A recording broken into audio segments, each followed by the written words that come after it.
అధ్యక్ష, ఒక భారీ ప్రాజెక్టు 1900 కోట్లతో కేంద్రం హడ్కో ద్వారా 1700 కోట్లు దానికి సహాయం చేయడం, రాష్ట్ర ప్రభుత్వం కూడా 200 కోట్లు వెచ్చిస్తూ ఉన్నది. ఇది మంచి పరిణామం. అధ్యక్ష, నేను మీ ద్వారా మంత్రి గారికి సూచించింది ఏమిటంటే, ఏ ప్రాజెక్టులు మనం తీసుకొచ్చినప్పటికీ కూడా శాశ్వత పరిష్కారం ఇవ్వాలి.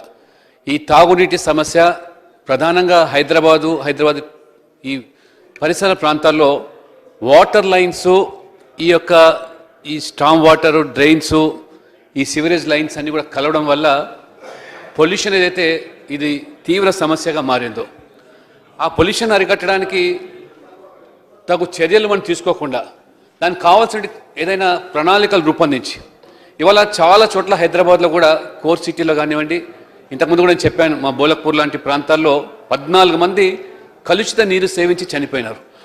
లైన్స్ మారుస్తూ ఉన్నారు, సమస్య పరిష్కారం కావటం లేదు.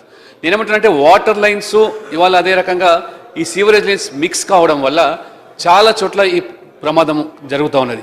ఉన్నటువంటి బై లైన్స్ మనకు చిన్నగా ఉండడం వల్ల నేను రిక్వెస్ట్ చేసేది ఏమంటే, ఈ యొక్క వాటర్ లైన్స్ ప్లస్ ఈ యొక్క సీవరేజ్ లైన్స్ కలిసినటువంటి చోట కానివ్వండి, సీవరేజ్ లైన్స్ మళ్ళీ స్టామ్ వాటర్ డ్రైన్స్ కూడా రెండు మిక్సప్ అవుతున్నాయి. దీనికి పరిష్కారం వల్ల కూడా యాజ్ పాసిబుల్ మీరు ఎస్టీపీలు అంటే ఈ సీవరేజ్ ట్రీట్మెంట్ ప్లాంట్స్ ఏర్పాటు చేసినట్టయితే, ఈ మిక్స్ అయినటువంటి స్టామ్ వాటర్ కానీ లేదా ఈ సీవరేజ్ లైన్స్ కానీ మిక్స్ అయిపోయినట్టయితే మీరు నేరుగా ఈ ట్రీట్మెంట్ చేసి దానికి కావాల్సినటువంటి మరి ఈరోజు ప్రొటెక్టెడ్ వాటర్ సరఫరా చేయడానికి ఆస్కారం ఉంది.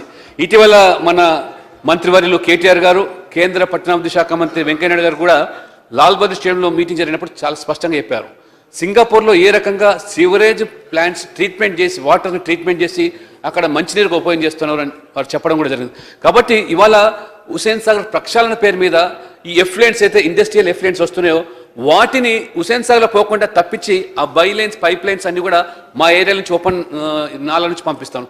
దానివల్ల ఆ పరిసర ప్రాంతాలన్నీ కూడా ఎఫెక్ట్ అవుతున్నాయి. వాళ్ళ దానికి బదులుగా ట్రీట్మెంట్ అయినటువంటి వాటర్ నేరుగా మీరు హుసేన్ సాగర్ తరలించినట్టయితే ఈ ప్రాబ్లం ఉండేదాన్ని కాదు. కాబట్టి మీరంతా కూడా ఫోకస్ ఎన్ని ఎస్టీపీలు ఇవాళ కట్టడానికి ప్రయత్నం చేస్తారు, యాజ్ మెనీ యాజ్ పాసిబుల్. ఇవాళ ఉన్నటువంటి ఎన్ని మహా మించి 12-13 మించిలో ఇవాళ హైదరాబాద్ మొత్తంలో ఈ treatment plant, sewerage treatment plant. కాబట్టి ఎక్కడ అవసరమైతే అక్కడ ఎస్టీపీలు కట్టేసేసి ఈ మిక్స్ అయినటువంటి సీవరేజ్ కానివ్వండి, ఈ స్టామ్ వాటర్ కానీ, వర్షపు నీళ్లు అదే డ్రైన్ వాటర్ చాలా చోట్ల మిక్స్ అయిపోతుంది. కాబట్టి దాన్ని ట్రీట్ చేయడానికి ప్లాంట్స్ ఏర్పాటు చేసినట్టే ఇటువంటి భారీ వ్యయంతో కూడుకున్న ప్రాజెక్టులకు ఆ సార్థకం వస్తుంది. తప్పితే ఎన్ని డబ్బులు ఖర్చు పెట్టి ప్రాజెక్టులు పెట్టినా నీరు కలుషితం కావడం అనేది సహజంగా మారిపోతుంది. దయచేసి ఈ కోణంలో కూడా ప్రభుత్వం, మంత్రి గారు ఆలోచన చేయాల్సిగా మీ ద్వారా కోరుతున్నారు అధ్యక్ష.